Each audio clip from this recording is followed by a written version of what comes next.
All right, so it's Monday. We're talking about substitution and evaluating expressions for Algebra 1. All right, so a variable. This is going to be Mr. Sindel's definition of a variable. So this is going to be a symbol. So we're writing this down. A symbol for a number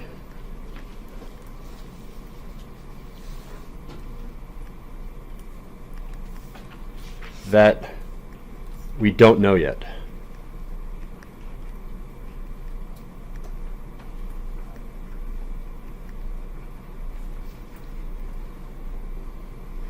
So this symbol, it could be a heart, it could be an X, it could be a Y, it could be a smiley face. It's just some symbol. A lot of times in math you use Greek symbols.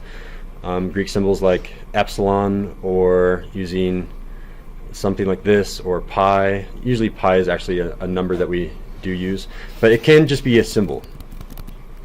All right, so substitute. Anyone want to give a shot at another word for substitute? What's a synonym for substitute? Quiet raised hand. I'm going to give you guys time to think about it. Andres has an idea. What is another word for substitute when we talk about math? Yeah, go for it, Andres. Replace. Replace, yeah. So let's write all these synonyms down. Replace. Let me come over here.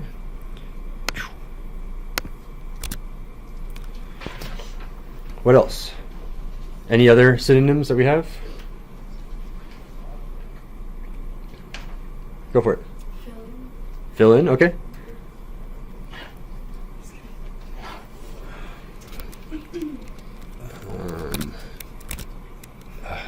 Keep doing that.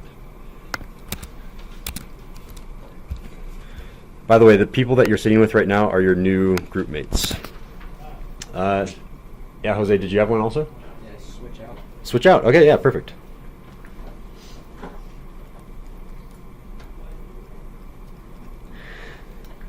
Perfect. And let me make sure that I give you your XP. Yeah, perfect. So when I ask you to substitute, you know what you're doing. Okay, so evaluate. What about evaluate? Anyone want to take a shot at evaluate? You see it all the time in math. Evaluate this. What is it actually asking for? What is another word for evaluate? What are you doing? So I'll give us this one. This one is going to be to calculate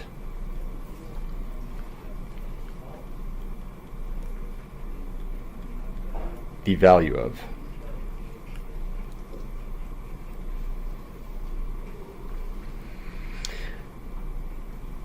All right, and I gave some blank lines here because I want to talk about expression, and then we can do an example above here. So I had Arrow make a poster up here, Pride, Respect, Hustle, a function, expression, equation, that blue, green, and yellow shape. There's a difference between function and an expression and an equation. So an expression, in that green box, that is an expression, x squared minus 6x plus 5. What is the difference between an expression and a function? What's the difference between an expression and an equation? Anyone want to answer any of those questions? I see Andres has his hand up. What is the difference? What do you see up there? What's the difference between an expression and a function? Only Andres? I'd like to call on someone new, but if no one wants to participate, that's okay. Go for it, Andres. Expression and equation. Yeah, sure, go for it. And if it's an equation and it has an equal sign? Yeah, and an expression doesn't. Yeah. Yeah, perfect. So an expression doesn't have an equal sign. Perfect. Any other things that you notice? All right, so this is Mr. Sindel's definition of an expression. So this is groups of terms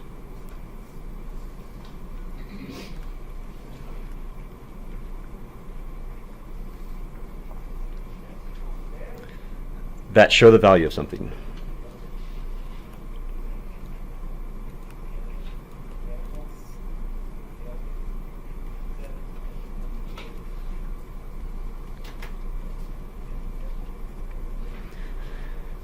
So let's go ahead and just copy down that expression up there. We're going to copy it down on this first line underneath evaluate. So that expression up on the wall is x squared minus 6x plus 5. So kind of big. X squared minus 6x plus 5.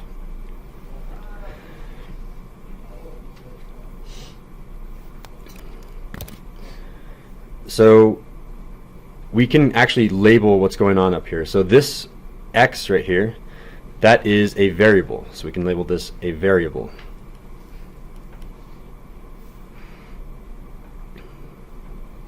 This whole thing is an expression. So terms. What is a term? So again, this is probably just going to be Mr. Sindel's definition. So let's copy down our definition for terms. This is a number. It's a number or a variable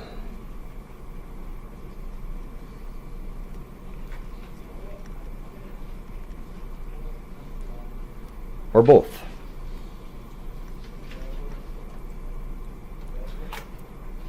And then here's the key part. I'm going to do the key part in red. Actually, there we go. The key part is separated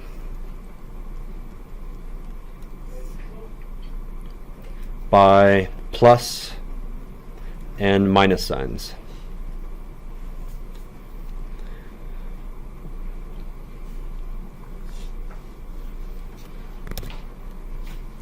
That means that this 6x right here, that is a term. So this thing is a term. Just the x was the variable. This whole x squared, the whole thing now is also a term.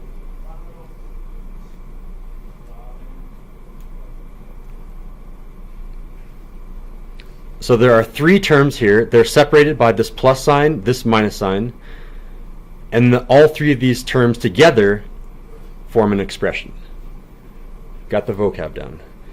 All right, so the importance of the vocab is just being able to understand what the question is asking when we get down here to example 1. So we have these three examples. Evaluate the expression 5 plus 3e when e is equal to 2. So all we're doing is we're substituting e for 2. So 2 goes into e, I should say. We're substituting 2 for e. That's the correct way of saying it. All right, so this is how I want us to write this when we're doing the homework, when we're doing everything else.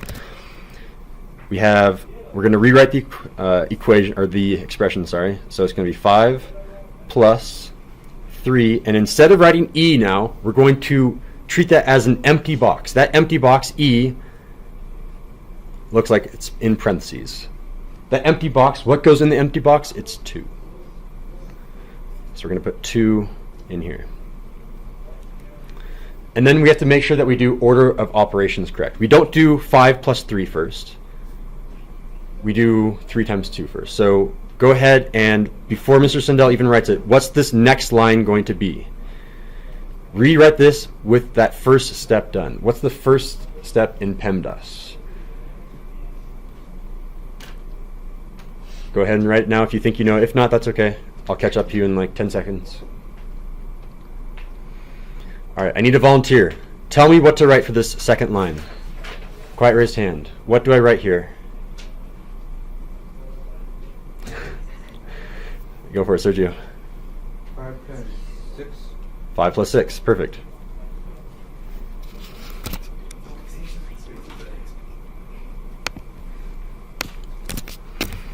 All right, and then simplified even further. Quiet raised hand. This is easy XP. Monse. 11. And box our final answer. Oh gosh. All right, you can also substitute in 2 variables at the same time. So that's what example 2 looks like. So we're going to substitute 4 in for P and 5 in for R. And we're going to make sure that we do our order of operations correct. So again, for example 2, we're going to rewrite this entire thing. 10 plus 2. Okay, well, we're going to substitute something in for P. P is just an empty container. Giant parentheses. And then we keep copying down the rest of the problem. We have a minus sign. 3R. And then again, we don't write R. R is an empty container. We know we're going to be substituting something in, so we're going to leave our parentheses. All right, so P should go here. P was equal to 4. I'm going to substitute this 4 into this empty container, and I'm going to substitute 5 in for r. It goes right here. Go ahead and do the next step down here, and I'm going to ask for a volunteer in about 15 seconds. What is this new line? Just multiplying numbers correctly with order of operations. Go ahead and do this now in your notes.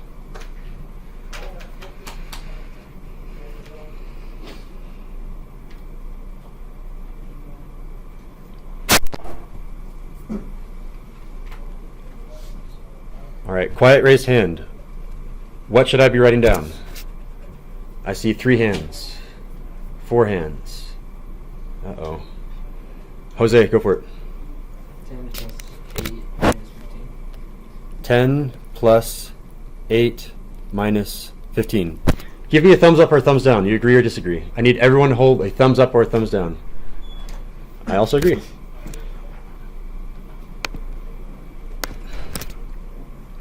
All right, and then I need this boiled down to just one number.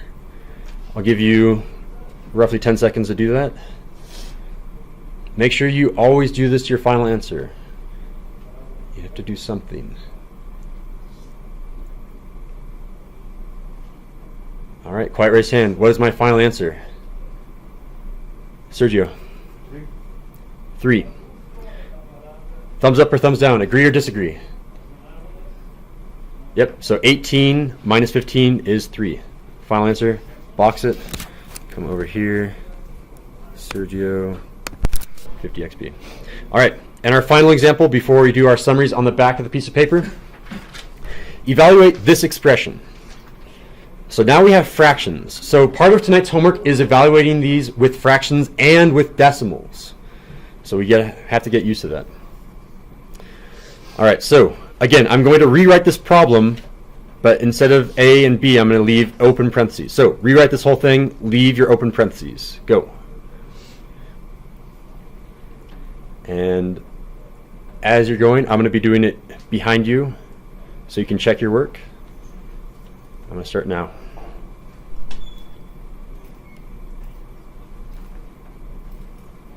Actually, I want to write it like this.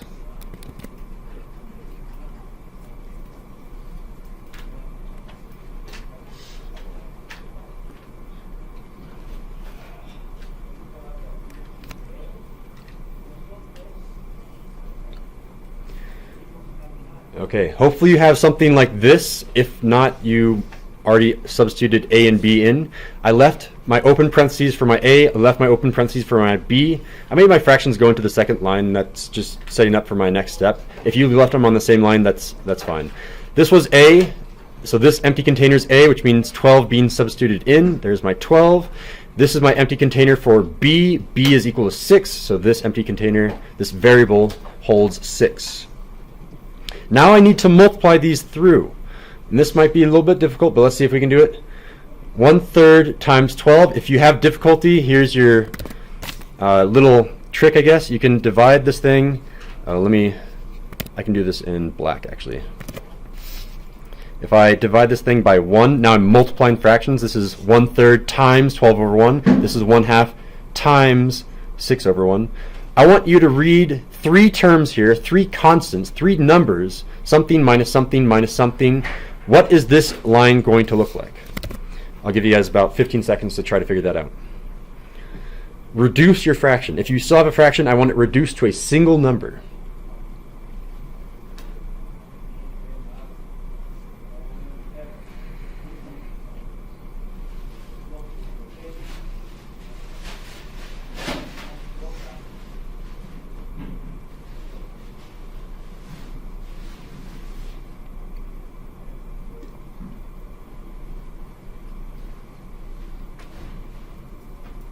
Still see a lot of pencils going, so I'm not going to ask for hands yet. If you finish, go ahead and look at your neighbor's paper. Are they getting the answer? Did they make a mistake? Maybe you want to help them. Maybe you want to get some XP. Looks like about half of us have an answer. So quiet raised hand. Do you have 3 terms that are being subtracted from one another? What are those 3 terms? Quiet raised hand if you want to tell Mr. Sindel. You still get XP for trying, so don't be afraid of saying something wrong. I only see one hand.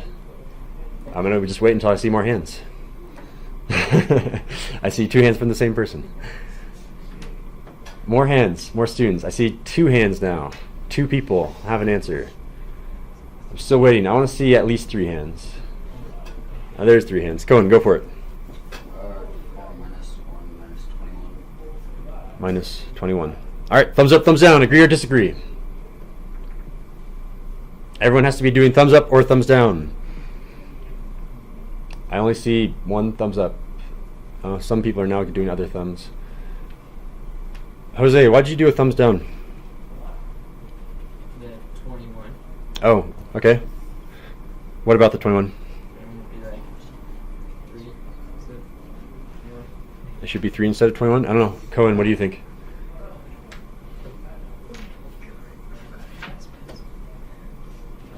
The 6 is to the power of 3. Oh, yeah, so sorry. That's bad notes. This is a separate line up here. Yeah. Isn't it 6? Sorry about that. Yeah. Okay, so instead of 21, it is going to be 3. So, and that's, I'll make sure to not do that in the notes from here on. So Jose was there, got the correct answer. You also found the student error. Cohen, I'm just going to give you the points for it because I think that's my fault. All right, and then I need a final answer boxed. Give you 10 seconds. Oh, some people already have it. Nice. Final answer boxed. Gunnar, give it to me, please. 0. 0. Thumbs up, thumbs down. Do you agree or do you disagree? I also agree. It is 0. Gunnar, where are you? There you are. All right. That concludes the notes. Please write the summary on the back, and when you're done with the summary, check with someone else, and then immediately begin with Khan Academy. We have 3 assignments tonight. Those 3 assignments are evaluating expressions with 1 variable, evaluating expressions with multiple variables, and evaluating multiple variables with fractions and decimals. Each of these examples is a typical type of question that Khan Academy will ask. That concludes this video.